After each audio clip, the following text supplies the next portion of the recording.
তারপর আমরা পুশ বাটনে চাপ দেব, আমাদের মোটরটা স্টার্টে চলবে।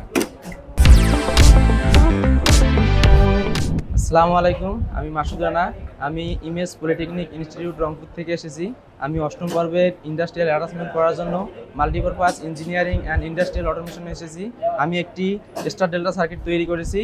এটি কিভাবে কাজ করে এমন আমি আপনাদের দেখাবো। প্রথমে আমরা পাওয়ার সাপ্লাই দিব। পাওয়ার সাপ্লাই দেওয়ার পর আমার সার্কিটে লাইন আছে কি না তা আমরা এই যে লাল বাতির মাধ্যমে দেখতে পাবো। লাল বাতিটা জ্বলতেছে, কম জ্বলতেছে তো চলতেছে। তারপর আমরা পুশ বাটনে চাপ দেব, আমাদের মোটরটা স্টার্টে চলবে। মোটরটা স্টার্টে চলতেছে, আমরা টাইম সেট করে দিব 5 সেকেন্ড পর। 5 সেকেন্ড হয়ে গেছে অলরেডি। 5 সেকেন্ড পর আমাদের ডেল্টা চলতেছে। ডেল্টা চললে আমাদের হলুদ বাতি জ্বলবে। ধন্যবাদ সবাইকে।